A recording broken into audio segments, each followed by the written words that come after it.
Say mo kaya, how are you? How are you?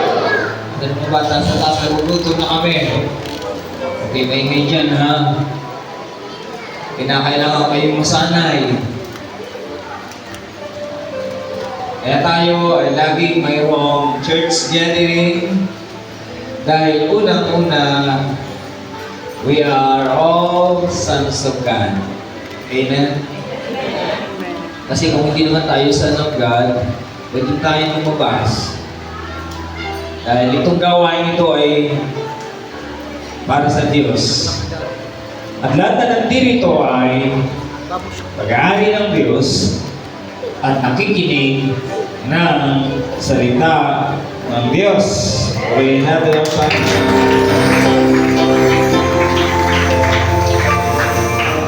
Hulaan niyo ang message. Anong message? Ano kayong mensahe ngayon?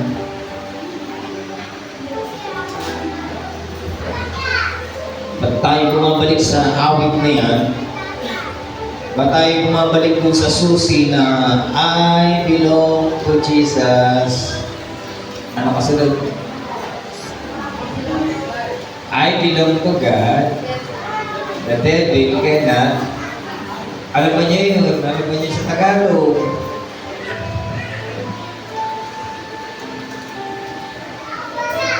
Ako'y pag-aari. Ari ng Panginoon. Ang kaaway ay hindi ako makukuha. Hindi ako maalipin. Hindi ako pailalim. Hindi ako mapapaskanya dahil ako ay sa Panginoon. Hallelujah.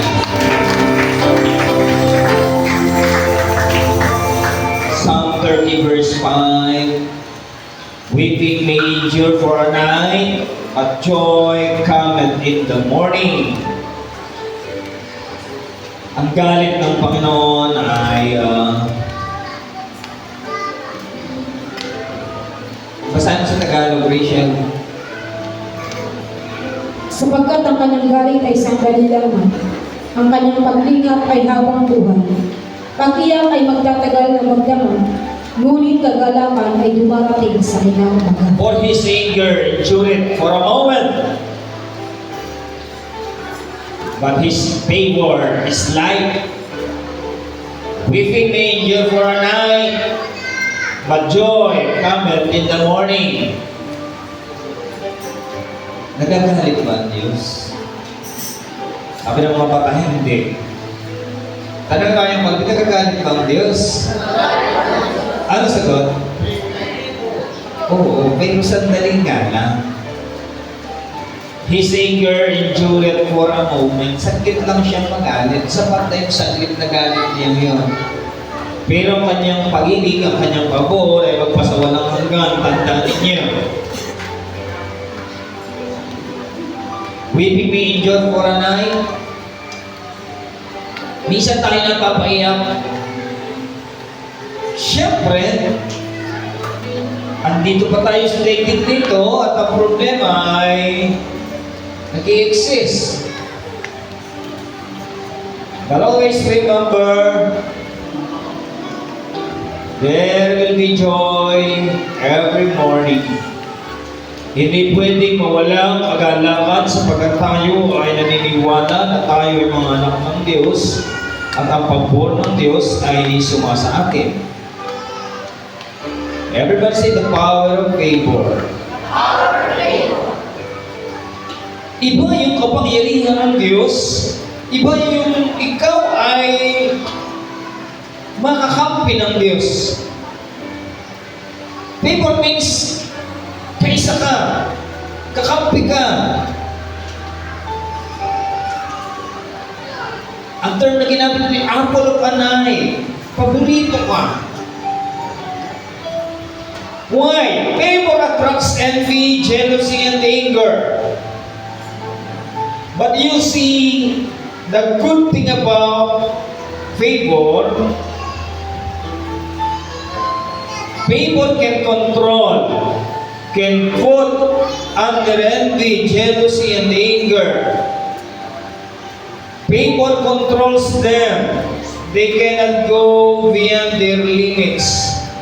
Because when favor is operating, divinity has entered into humanity, and there is not much that envy or jealousy or anger against you can do.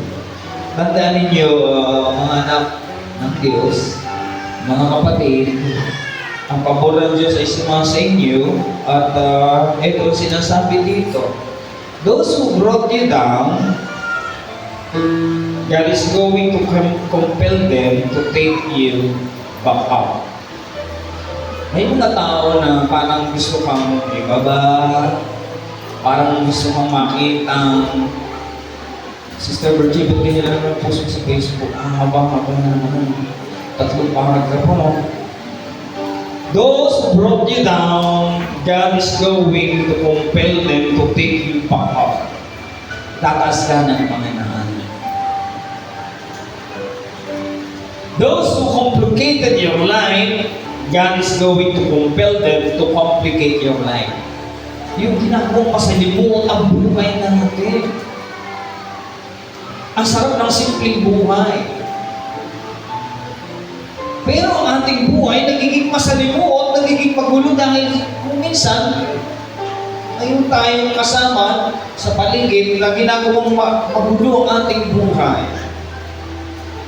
Ginagawa kang pangit. Ayaw kang pangitiin. Pinamumroblema ka.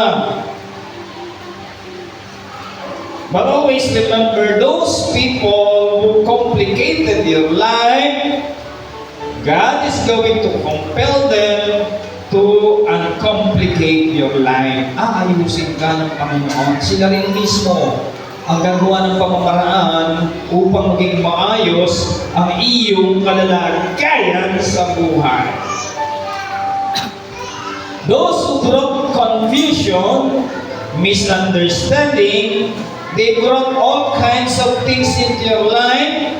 God is going to compel them to the opposite and turn it around for your good.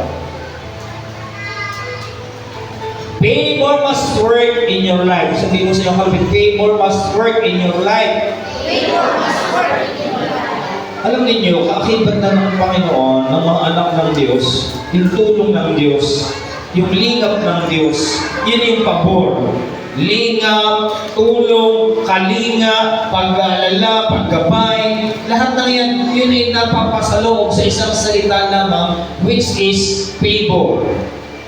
At of course, since kayo ay mga anak ng Diyos, ang favor ng Diyos ay sumasa inyo. When favor is working in your life, your enemies work for you. Mayroon din yung isang babae lumapit sa kanyang pastor at papatotoo. Dapat pala may tumatawag ng patotoo, no? Kasi susi, nakapasok na kayo, upo na kayo, ang susunod doon, conversation. Yung tumatayo, dun sa conversation, mayroong isa-isang tumatayo roon, nagpapatotoo ng kabutihan ng Diyos. Mayroon naman tumatayo roon, nagsasabi, idalangin mo ako dahil ganito, ganito, ganito, ganito, ganito, ganito. Tandaan niyo sa church, hindi lamang ito one-way communication. Sa church, tinuturuan tayo ng two-way communication. You communicate to God, God communicate to you, and the last ay sinosolve ng Panginoon ang lahat ng ating mga problema sa buhay. Purihin natin ang Panginoon. Kaya while you are sitting there at your seat, you communicate to God. Ganun ako, ewan ko kayo. Habang ako nakaupo dyan, nakikipag-communicate ako sa Kanya. Lord, ano sasabihin ko? Ano gagawin ko? Panginoon, narito yung mga anak, ayaw kong umuwi sila umiiyak. Ayan. Panginoon, narito yung mga anak, ayaw kong umuwi silang walang sagot sa kanilang pangangailangan. Panginoon, di ba ito'y pagkakataon mo upang makipag-usap sa kanila at sila may mga dalangin, sila may mga nais sa buhay. Panginoon, ayaw kung umuwi sila, dala-dala pa rin nila yung pasan sa kanilang mga buhay. Sa madaling salita, gusto ko, pag kayo nandito, sinasagot ng Diyos ang inyong mga dalangin. Amen?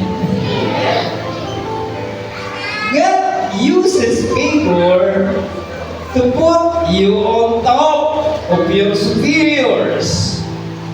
God uses favor to reposition you. Ginagamit ng Diyos yung pabor na yan upang ikaw ay to place you on top of your superior. Upang ikaw ay itaas ng Panginoon sa iyong mga superior na may tataas ka pa sa kanila. Maganda, no? Ibig sabihin, you will not put in a low position, but God will put you in a high position, higher position, higher position. At nagpatotoo yung isang babae ng Diyos. Ang sabi niya, Pastor, alam mo, ang aming boss ay atheist. Atheist, hindi naniniwala sa Diyos. And one time, ang boss ko ito'y tumawag ng board meeting. At sa aming pag-uusap, ang sabi ng aming boss, bakit hindi na promote yung babae niya? Napakatagal na niya sa opisina. Bakit hindi siya na-promote? Sumagot ang isa, kasi ho, siya'y Kristiyano. At syempre, hindi kayo naniniwala sa Diyos, kaya hindi niyo siya i-promote. Ang sabi ng boss nila, no! It's not about religion. It's not about who she is, he was. Who you are. It's not about who you are. Sa trabaho, pag nagtatrabaho ka, there must be justice. Dapat may hustisya. Kaya, hindi ko siya ay born again, hindi ko siya ay naniniwala kay Kristo, hindi mo ipupromote. Kahit ako ay hindi naniniwala sa Diyos, hindi ganun ang policy ko. So natapos ang meeting, naghiwa-hiwalay. Sumunod na meeting, yun ulit ang topic niya. O na-promote na kayong lahat. Bakit ito hindi pa na-promote? Ang sabi niya, o sige, ngayon ipopromote ko ta. Double promotion. Dubling lundag ang iyong salary. From salary 11 to salary 13. Kaya ako tuwan-tuwa yung anak ng Diyos na yun. Kasi nasabi niya, praise the Lord, thank you Lord. At sa kanyang katuwaan, nais niya pumasok doon sa office nung atheist na yun, nung hindi naniniwala ngayon sa Diyos. Nasa pintuan pa lamang siya, hindi pa niya nasasabi ang kanyang sasabihin. Ang sabi ng boss niya, ayaw kitang makita. Hindi ako natutuwa na ikaw ay makita ko. Hindi na niya nasabi, get out, ang sabi ng kanyang boss. Kaya siya po ay napapaiyak at sinasabi niya, ganun pa dapat ang pabor ng Diyos ay sumasa iyo. Kahit kinayayamutan ka, kahit kinagagalitan ka, pag ang pabor ng Diyos ay nasa sa iyo, wala silang magagawa kundi ilagay ka sa posisyon na pabor ng Panginoon ay iyong mararanasan. Purihin natin. Mismong siya ay hindi makalpaniwala na ang isang hindi mananampalataya at isang hindi naniniwala sa Diyos ay ipupromote siya. Dahil nga, alam naman natin lahat. But when favor is working in your life, even those who can't stand you, they will just automatically become your best helper. Magiging best helper sila. When favor is working in your life, Even those who hate you, they will stand to fight for you. Purihin natin ang parang hindi kayo makapaniwala. Iyan ay pangyayarihin ng Diyos sa inyo pag ang pabor ng Diyos ay sumasa inyo. Kaya alam ninyo, kung gagawin natin talaga ang kalooban ng Diyos, lalago tayo ng lalago, uunlad tayo ng uunlad. At ang message ngayon, 2024 is, ano ba? Alin? Increase! 2024, you will increase. Sabi mo sa iyong kalapit, 2024 is a year of increase. You will increase. Purihin natin ang Panginoon.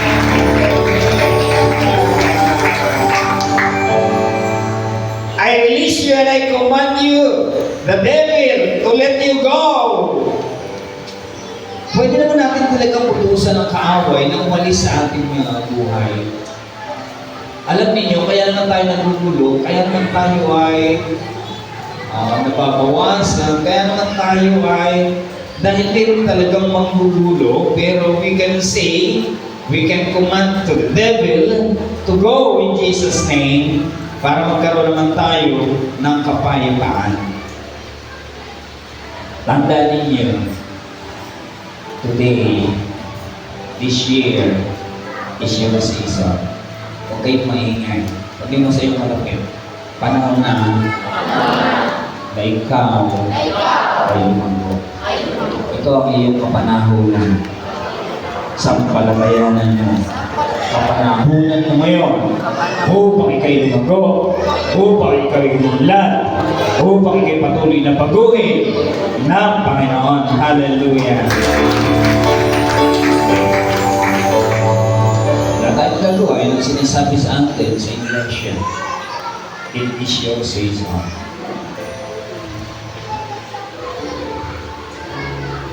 Napapatakas yan. Season, panahon ko. Hindi ako nagsasabi nito. Ang Diyos na nagsasabi nito. That in the name of Jesus, wherever this thing is coming from, I challenge you, or I challenge it by the Spirit and by the power of God. And I command to go in the name of Jesus. I command you to be whole in Jesus' name.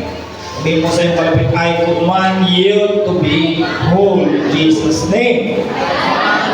Sa kabila, I command you to be whole in Jesus' name.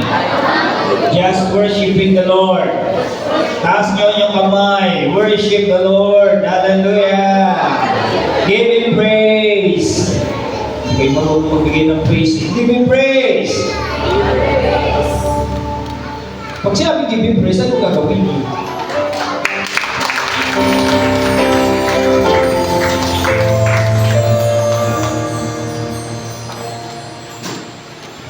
Maaari magkakakayo tayo hindi sama-sama. Ayan. Di ba first Sunday of the month, bakit hindi tayo sama-sama?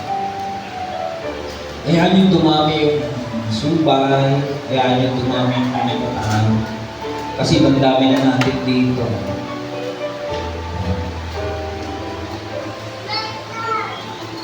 Hayaan yung sila lumago. Hayaan kung kayo'y lumago. Ayan. Nalulungkot pa kayo pag wala sa kagatan. Huwag kayo malulungkot.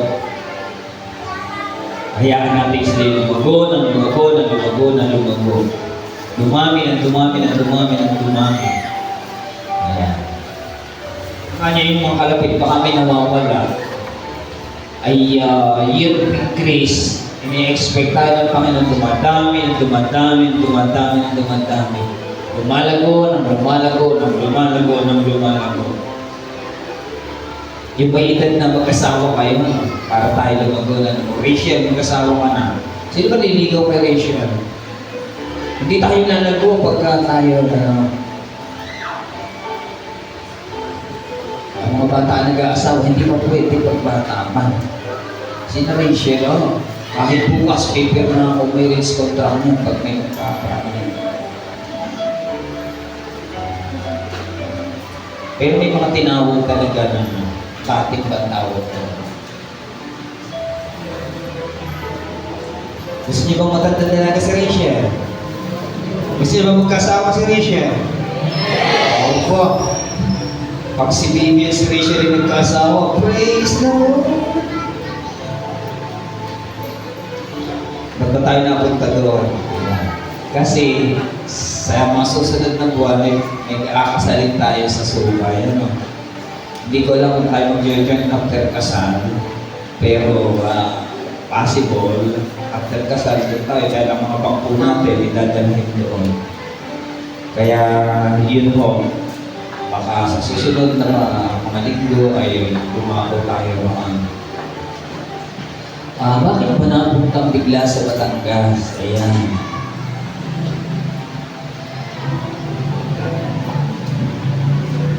Dahil ang Batangas ngayon ay nakita ng Diyos na medyo ang church nila ay hindi pa gaano maayos.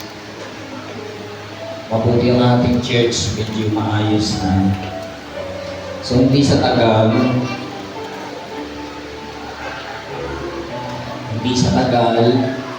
kundi dun sa paglago. Minsan nabanggit ng Pastor Paul, nagkagandahan namin yung mga bahay, pero ang bayan kami noon na hindi masyadong pinagaganda. Ibig sabihin, kung magaganda yung mga bahay, dapat maganda rin ang inyong church, ang inyong iglesia. At ang Batangas ay maganda ko ba yung dito? Maayos din naman ang church, malalaki na ng lupa nila eh. Malalaki ng lupa nila. Kaya lang, kung ikukumpara sa mga ay hindi ganun maganda. Kaya naman, dahil ang pabor ng Diyos ay may message, ibig sabihin, pag ang pabor ng Diyos ay binibigay, ibig sabihin, mapapansin ka, makikita ka. May iglesia church yung binabagin yung physical building ng Batangas, pero lagi niyang kukunin yung spiritual, yung ikaw. Iglesia means church. At ang church, hindi lang itong physical na ito. Ang church ay kayo mismo. Nais ng Diyos na inaayos ang church ng Panginoon. At pag inaayos ang church, ang iglesia, kasama tayo doon. Hindi lamang Batangas. Nagkataon lang na yung physical manifestation ng church sa Batangas ay medyo naiiwan. Nagtatayo na ngayon sa Pulilan, Bulacan. Gumagawa na rin ng church ngayon. At sa Real Quezon, may gawain na rin ng Panginoon. At mayroon na rin apartment na pinayagang magkano? 10,500 sa Infant Quezon, 3,500 per month. Kaya naman yung pag kumuha ng apartment, 3 months. 3 months advance. Kaya sa kasalukuyan, may gawain na ngayon sa Infant Quezon. At tinitingnan naman ngayon yung mga makatanda ng church at medyo Batangas ang nakita ng Panginoon na iaayos. Kaya kasabay ng pag-aayos ng physical church, ayusin din ang mga ang puso, ang mga mananampalataya doon. Kaya salamat sa Diyos at kayo ay nakakabahagi, nakakatulong na ang ating church ay nakikita natin, nabibigyan natin ng pansin, hindi na iiwan at natural. Pag ginagawa natin yan sa Panginoon, tayo ay lalago, ng lalago, ng lalago, ng lalago. Purihin natin ang balikan natin yung istorya nung na-promote. Basahin ko sa inyo. Let me tell you a story I have told several times. This happened many years ago. A young lady that was attending this church worked in an oil company. Company pa na ng langis. It was a good company, but for 7 years, she had no promotion. She did everything. She tried everything, but there was no promotion. And then suddenly, the Spirit of God began to minister to her.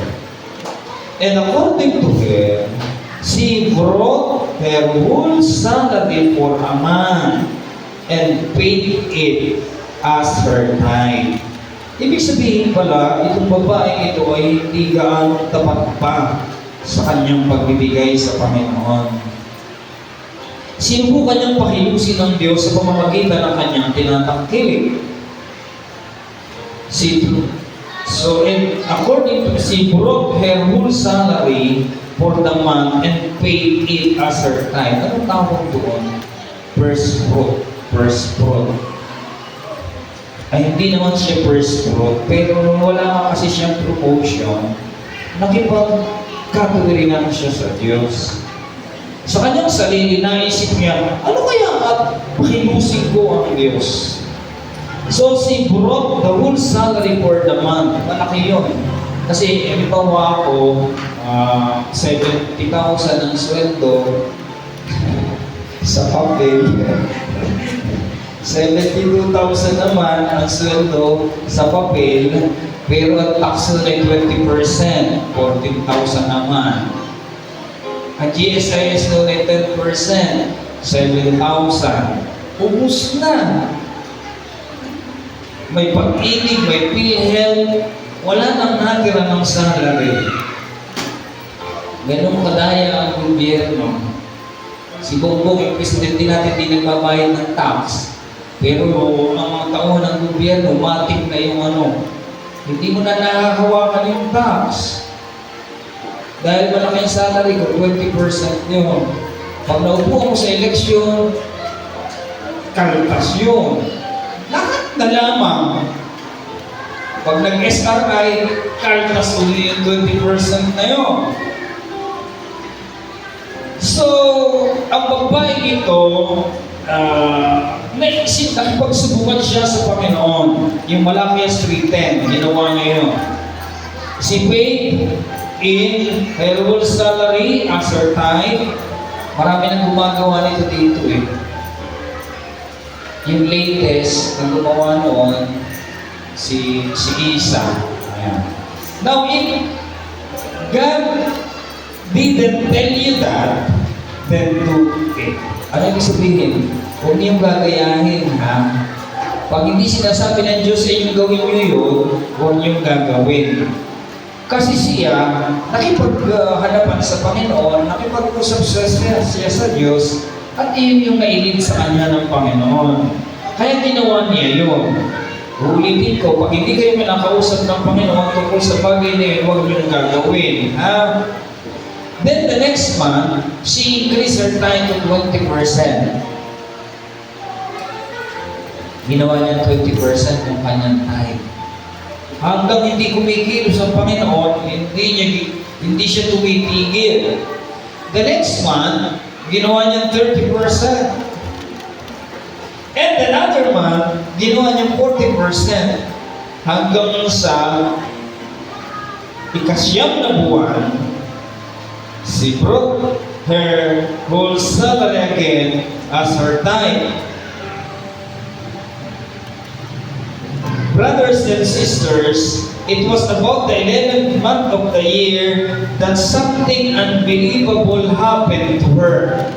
According to what she told, there was a meeting of the board members of the company, and there was this man that was an atheist. Hindi naniniwala sa Diyos. He didn't believe in God.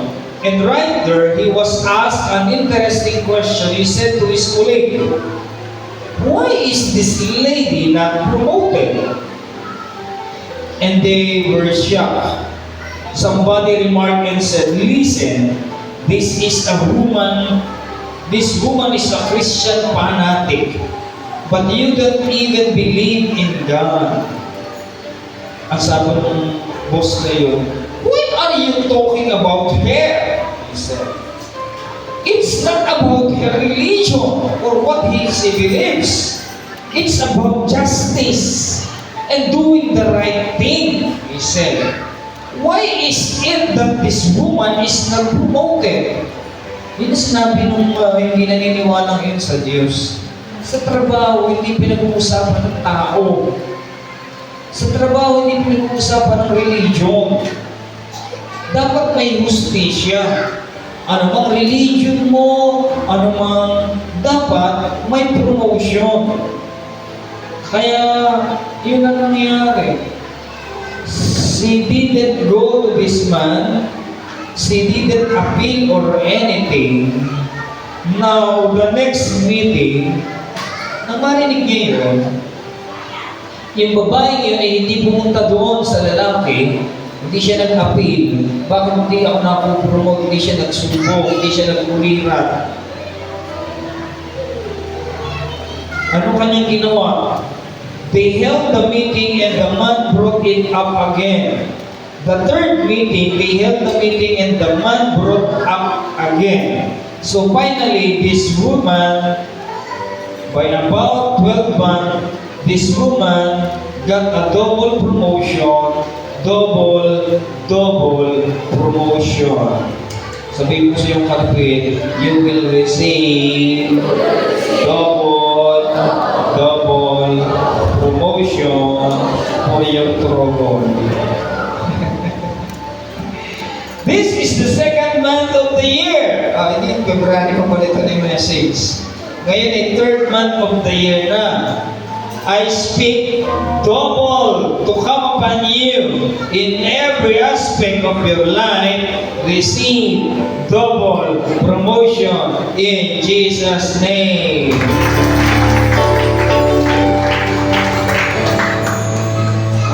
Now she was told that it was these atheists that helped her to get a double promotion. So naturally, as Africans are very respectful to people. She went to the man's office, knocked on the door, and stepped in just to try to thank him. But before she could do anything, the man said, "I don't like you. I don't even want to see you. Get out of my office." In tears, she ran to my office and was complaining to me. And she said, "You know, I want to thank him, but he drove me out." At nasabi ng babae, "Nakawa ko sa iyo." All he did was to do the work of God sent him to do. The spirit of favor that was working in your life came upon him, and he obeyed the voice of God, and he did what God wants to be done to her. Kaya tanda natin, ganito kabuti ang Diyos na ating pinaglilingkuran. Ayaw kanyang ikaw ay naiiwan. Amen? Bakit kayo malungkot? Nahihiwagaan ka sa inyong mga mukha. Hindi man lamang kayo umingiti.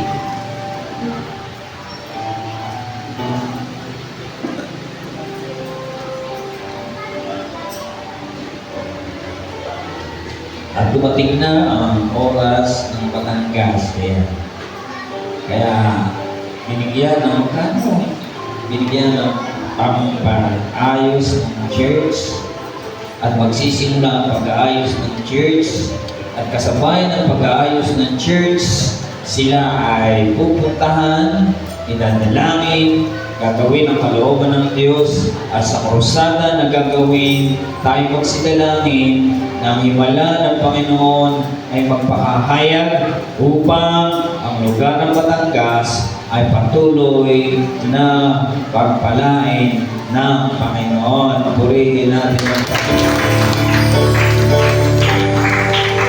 Not you worry, bumbong, ang Panginoon ay patuloy nagtutulong sa inyo. Kaya dun sa gawain sa Batangas, may lechon tayo sa Lutiata. Ano ba yun? Sa Morong. Anong date yun? March 29. Mayroon kasi tayong tinatawag na Feast of Passover. Ano may Feast of Passover na taon-taon natin ginagawa? Yung Feast of Passover na yun ay yung pagbabahid ng pintuan, ng dugo, ng ating mga tahanan, at ito yung nilampasan ng kamatayan, ang pintuan ng mga panganay ng mga anak ng Panginoon. Pero yung Feast of Passover na yung ginaganap natin, ito yung Biyernes Santo. Biyernes Santo na tapak yung Feast of Passover. Ay bawal pa naman kumain ng karne yung mga Katoliko pagka yung ang tawag mahal na araw. Bawal kumain sila ng karne ng baboy. Ay tayo naman ngayon may lechon. Doon sa mga pupunta, actually mga representative lang ang naging pumupunta dahil hindi naman pwede sa atin ang mapagkain ay magsisipuntahan. Masasabihan tayo sa pagkain lang bagamat walang ganon. Ibig ko lang sabihin, kung kayo hindi makakaparoon dahil wala kayong sasakyan, ay manood na lamang kayo sa live. Pero kung kayo na may paroroon, magdadal tayo ng ating mga pagkain doon, tayo makikipagkatuwa, tayo makikipagkagala sa ginagawang ito ng Diyos sa buhay ng mga kapatiran natin. Purihin natin ang Panginoon. Basta, ang message ng Panginoon, ang pabor ng Diyos ay inyong mararanasan. Gusto niyo ba yun? Gusto niyo ba yun? Talaga? Acts 12:10. Pakibasa kami siya.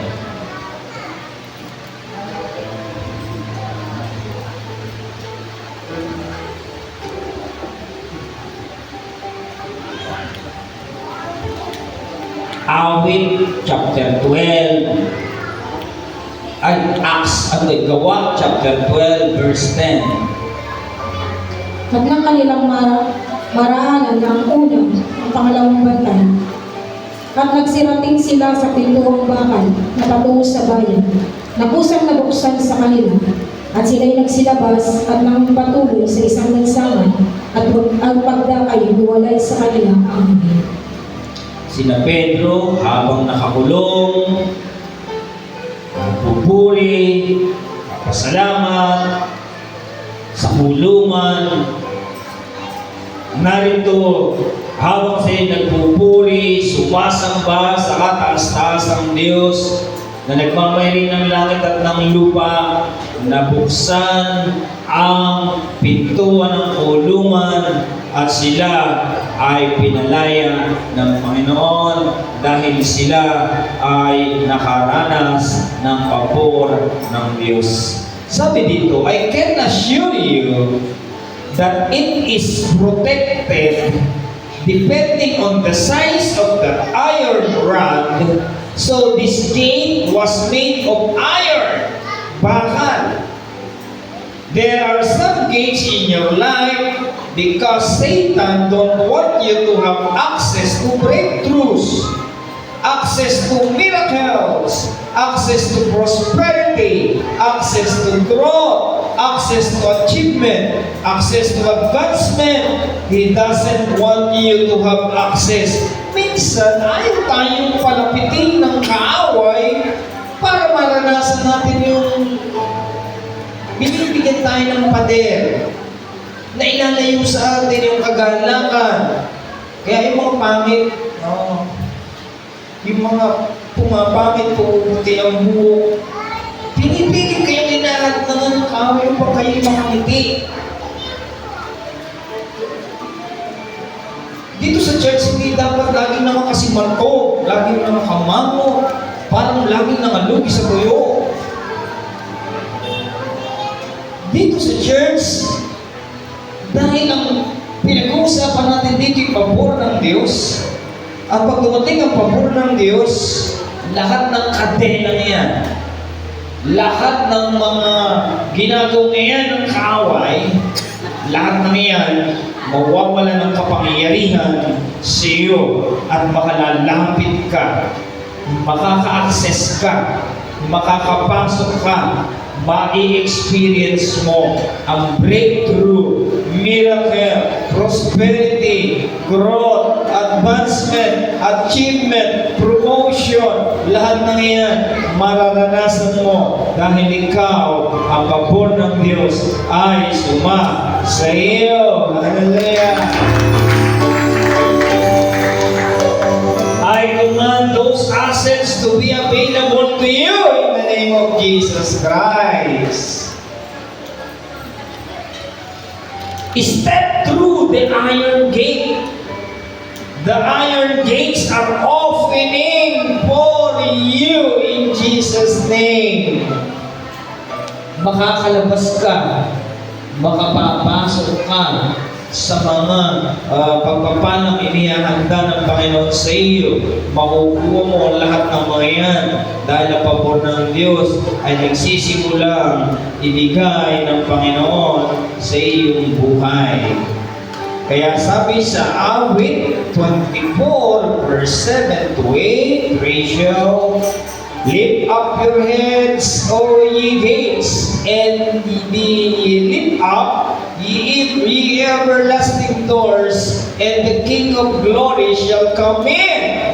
Who is this King of glory? The Lord strong and mighty, the Lord mighty in battle. Purihin natin ang Panginoon. Sa Tagalog, Rachel, Itaas ninyo ang inyong mga ulo, o kayong mga pintuang bayan, at kayo'y mga taas kayong mga walang hanggang pintuan, at ang hari ng kalwalatian ay papasok. Sino ang hari ng kalwalatian? Ang Panginoong malakas at makapangyarihan, ang Panginoong makapangyarihan sa pagbababa. Ito yung pinag-ano ko kaya noong kami ay naging guest speaker sa na dinala ko doon, tagapagpaawit ay si Carl. Nung mag-pandemic, di pa nagsara ang una. At kami isa sa una naging guest speaker noon. At ito yung pinabasa ko kay Carl. Sapagkat ang hari ng kalwalatian ay papasok. Sino ang hari ng kalwalatian? Ang Panginoong Diyos na makapangyarihan. Siya ang hari ng kalwalatian.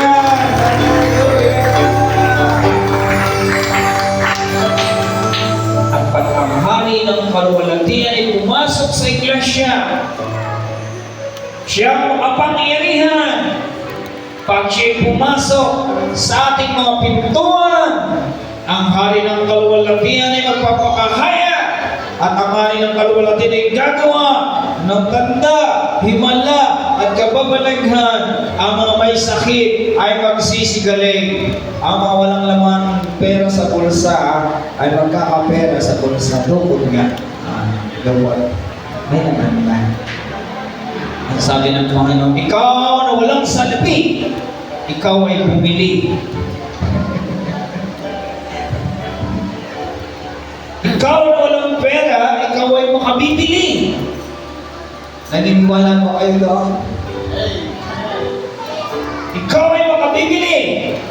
Pag inutusan ka ng Panginoon, ng hari ng kalwalatiang bumili, ikaw ay makabibili.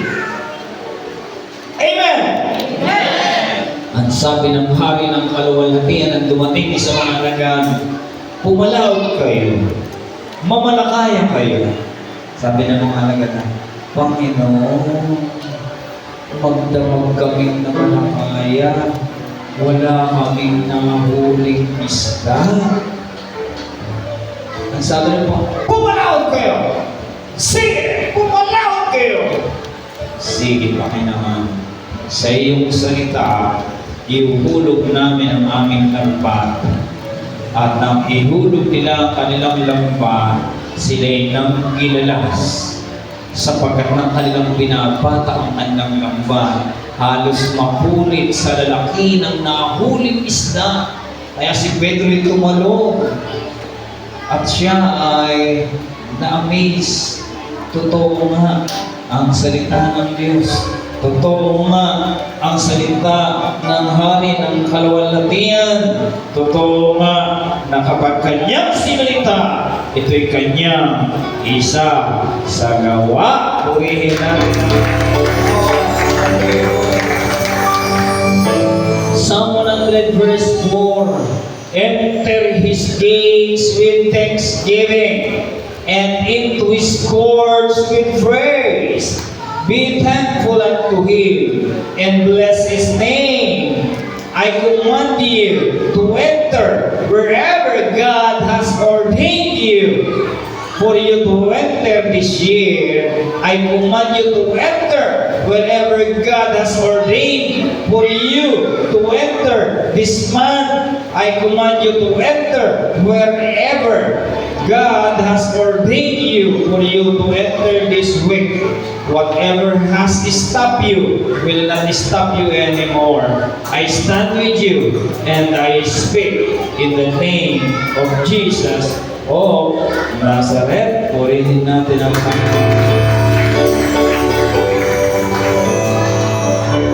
Ang salita ng Diyos ay mahiwaga. Sabihin mo sa inyo, kalapit, ang salita ng Diyos ay mahiwaga. Ang salita ng Diyos ay may waga.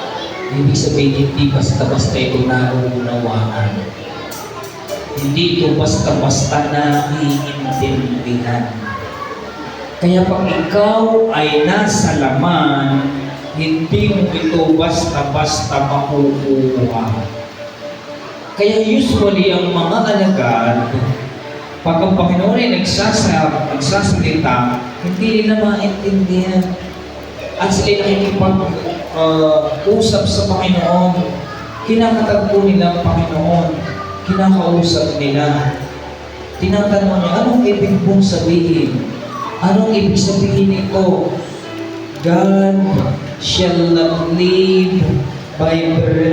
Man shall not live by bread alone, but by every word that proceeded out of the mouth of God. Di ba? Ang sabi niya, hindi lamang sa tinapay nabubuhay ang isang tao, kundi sa bawat salita na lumalabas sa bibig ng Diyos. Amen? Amen. Anong ibig sabihin mo? Kailan naiintindihan mo ba ang ibig sabihin mo? Hindi lamang sa tinapay na nabubuhay ang tao, kundi sa bawat salita na lumalabas sa bibig ng Diyos. Ano ang hinahanap ng mga alagad? Nais nilang mamalakaya. Hinahanap nila ay isda. Amen. Kaya nga namamalakaya eh. Parang ibig sabihin ng Panginoon, hindi lamang sa isda nabubuhay ang tao, kundi sa bawat salita na iniuutos sa iyo ng Panginoon. Pero alam ng Diyos kailangan nyo ng isda. Alam ng Panginoon kailangan nyo ng pagkain. Alam ng Panginoon kailangan nyo ng inumin. Lahat ng mga yan alam ng Diyos na kailangan ninyo. Sumpalit pakinggan ninyo kung anong kanyang sasabihin. Sapagkat ang salita ng Diyos naroon ang kapangyarihan upang makagawa at maibigay sa inyo ang lahat ng inyong pangangailangan.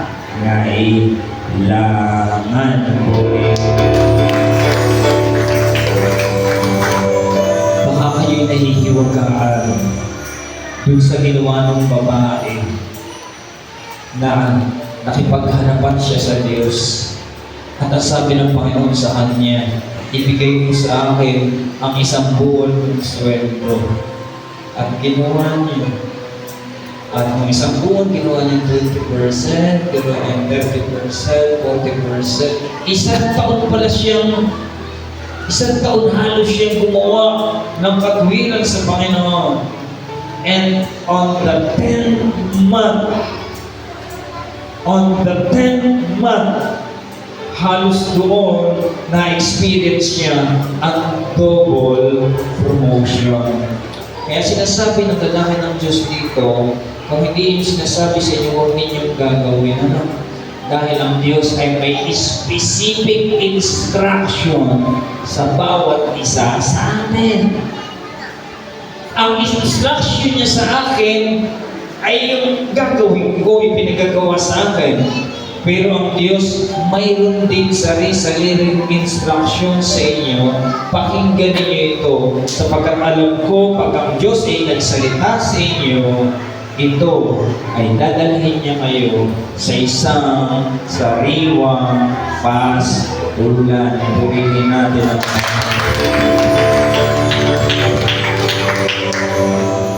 If God be for us, who can be against us?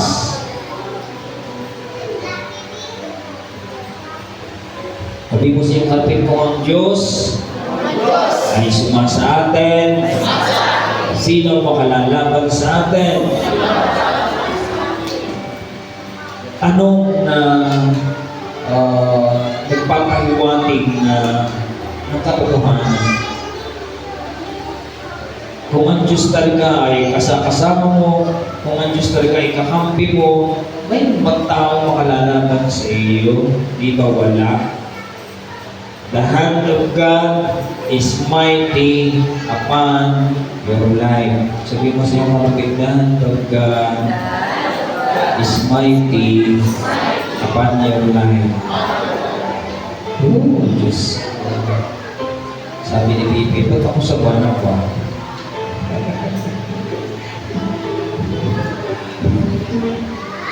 Tinawagan ako sa buwan ko. Dahil nga kaaway, ayaw mong pangitiin. Ayaw mong patawanin. Kaaway, galit na galit. Gusto mong ipamata sa iyo na ikaw ay walang pag-asa.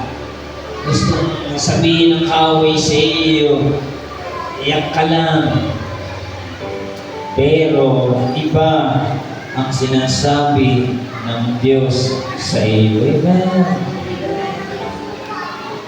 You will not be in that pit because God has lifted you from it in the name of Jesus.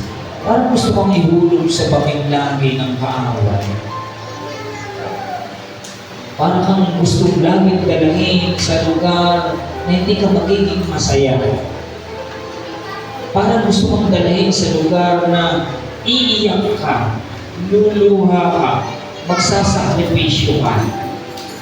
But hey, hindi yan ang kalooban ng Diyos sa iyo. Kaya sa pangalan ng Panginoon, ikaw ay aking itinataas, ikaw ay aking inaalis sa lugar ng kahihiyan. Dinadala kita sa lugar kung saan ikaw ay magiging masaya sa pangalan ni Jesus. Purihin natin ang Panginoon. If you enter into His presence, then you can enter into breakthrough. You can enter into possibilities. You can enter into anything that God ordained you.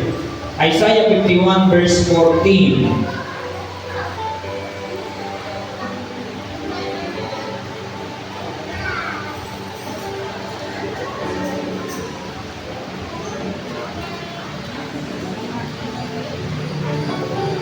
Isaiah 51:40.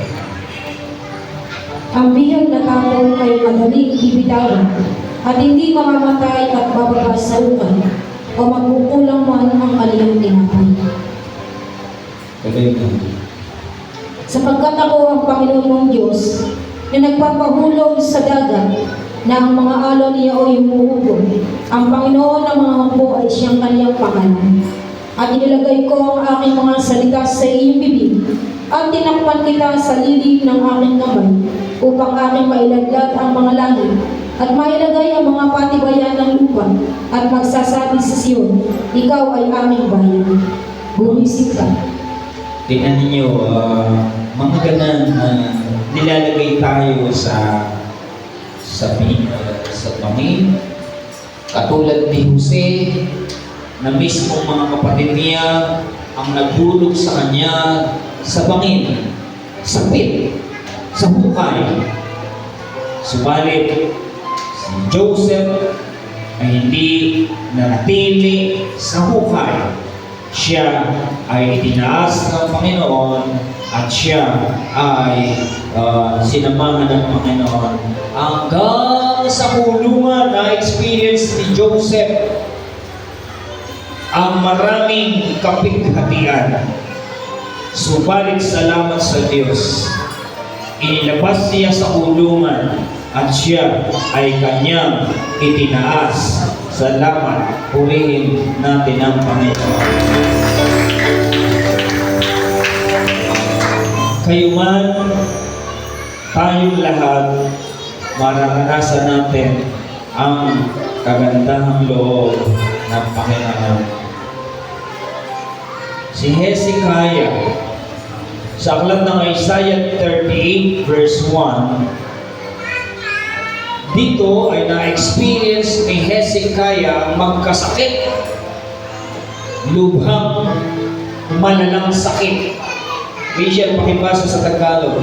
Isaiah 38 verse 1. Nang mga araw na yaon ay may sakit sa ikay kamamatay si Hezekiah at si Isaias na propeta na anak ni Amos ay naparoon sa kanila at nagsabi sa kanila, ganito ang sabi ng Panginoon, ayusin mo ang iyong sambahayan sapagkat ikaw ay mamamatay at hindi mabubuhay. Sa verse 4 and 5, Rachel, Ikaw ay umaon at sabihin mo kay Hezekias, ganito ang sabi ng Panginoon ng Diyos ni David na iyong magulang. Aking diniig ang iyong pananalangin, aking nakita ang iyong mga luha, narito aking idaragdag sa iyong mga arawan ang 15 taon. dito ay mababasa natin ang kasaysayan ni Hezekiah na dahil si Hezekiah ay may edad na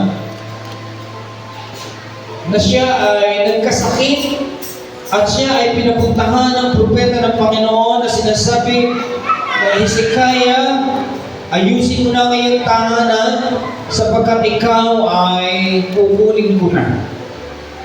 Subalit si Hezekiah ay umibig sa Diyos. Siya'y tumalangin sa Diyos. Siya'y umiyak sa Diyos. At sa kanyang paghibig sa Panginoon, nakita ito ng Panginoon, marugdog ang kanyang pananalangin. At dahil sa kanyang marugdog na pananalangin sa verse 4 at sa verse 5, muling inutusan ng Panginoon si Propeta Isaiah at ipinasabi sa kanya, ikaw ay magbangon. Nakita ko ang iyong mga dalangin, nakita ko ang iyong mga luha. At dahil dyan, ikaw ay mabubuhay ng 15 taon, daragdagan ko ang iyong buhay ng 15 taon, at siya'y nabuhay ng 15 taon bago pa siya kinuha ng Panginoon. Purihin natin ang Panginoon. Ang ibig sabihin ng isang katotohanan, nakikita tayo ng Panginoon. Tayo ay laging mananalangin sa Diyos. Kahit hindi kayo manalangin ang inyong mga kaaway, hindi naman kailangan manalangin ng masama sa kapwa. Baka kung misinterpret ninyo yung manalangin kayo ng masama sa inyong kapwa. No! manalangin kayo sa Panginoon. Sabihin niyo ang inyong mga na-experience, sabihin niyo yung mga nararanasan, at kayo dumalangin sa Panginoon na ilabas niya kayo sa kanyang kalalagayan. At tiyak po, pag nakita ng Diyos ang inyong mga dalangin, ilalabas kayo ng Panginoon sa mga trouble na inyong mga nararanasan. At ang ibibigay sa inyo ng Panginoon ay double promotion. Purihin natin ang there is victory over death in the name of Jesus Christ. Amen. At kung may kapangyarihan sa kamatayan, lalo na may kapangyarihan siya sa lahat ng trouble, sa lahat ng sakit, sa lahat ng mga pangit na pwedeng iparana sa atin ng kaaway. Kaya sa salitang ito ng Diyos na ibinibigay ng Panginoon sa atin, ako'y nakatitiyak na tayong lahat, wala siyang pinakananais, kundi tayo ay mapabuti. Tayong lahat ay tumayo sa Panginoon.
Sige niyo itong tinapay.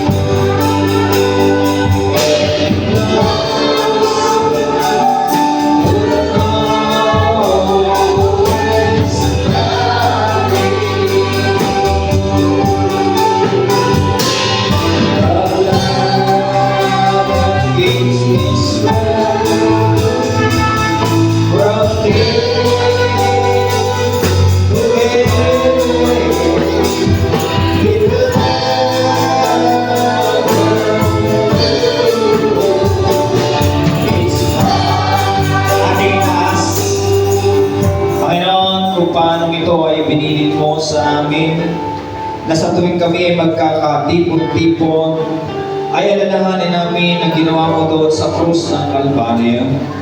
Kaya naman sa oras na ito kami sumasampalataya na ikaw ay anak ng Diyos, na ikaw ang tumubos sa buhay ng bawat isa sa amin, na sinasabi mo sa amin, Panginoon, dahil sa iyong mga latay, ang bawat isa sa amin ay pawang nagsigaling. Kaya kung kami dadalangin sa iyo at lalapit sa iyo, darating ang iyong kapangyarihan at ang kapangyarihan ng iyong mga salita ay gagawa sa buhay ng bawat isa na sasampalatayan. Kaya sa oras na ito, kami lumalapit sa iyo. Sabihin natin lahat, Panginoong Jesus, Ikaw ang kordero ng Diyos na nagalis ng kasalanan ng sanlibutan. Narito ako, Panginoon, lumalapit ako sa iyo, nagpapakumbaba. Tinatanggap kita bilang aking Panginoon, sariling tagapagligtas, manggagamot ng aking buhay. Sumasampalataya ako na ikaw ay namatay at muling nabuhay para sa akin upang maranasan ko ang kaligtasan sa buhay na ito at sa buhay na walang hanggan. Dahil dito, ako'y nakikipagkaisa sa iyong katawan. Tinatanggap kita sa pangalan ng Jesus. Amen. Tanggapin natin ang tinapay.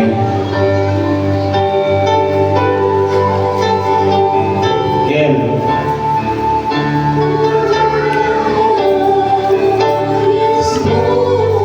Halika kayo sa akin.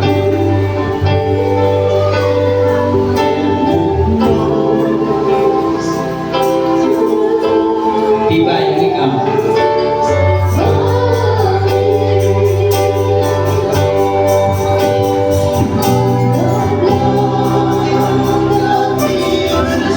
Virgin, halika rito. Virgin.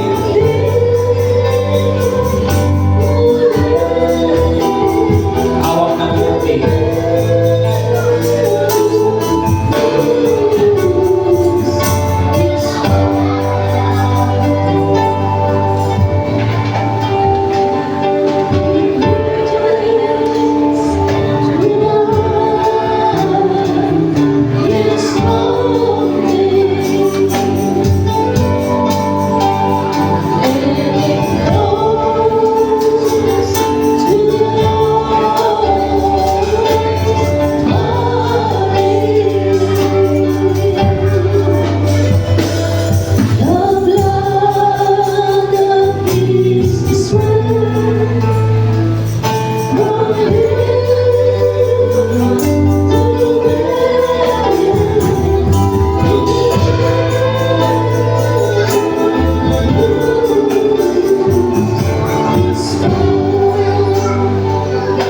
Ating itaas sa pananampalataya. Panginoon, maraming salamat sa iyo. At narito ang bawat isa sa amin. Inataas namin sa iyo sa araw ang iyong banal na dugo na kami sumasampalataya na ang banal na dugo nito ng aming Panginoong Jesus ay hindi nawawala ng bisa, hindi nawawala ng kapangyarihan.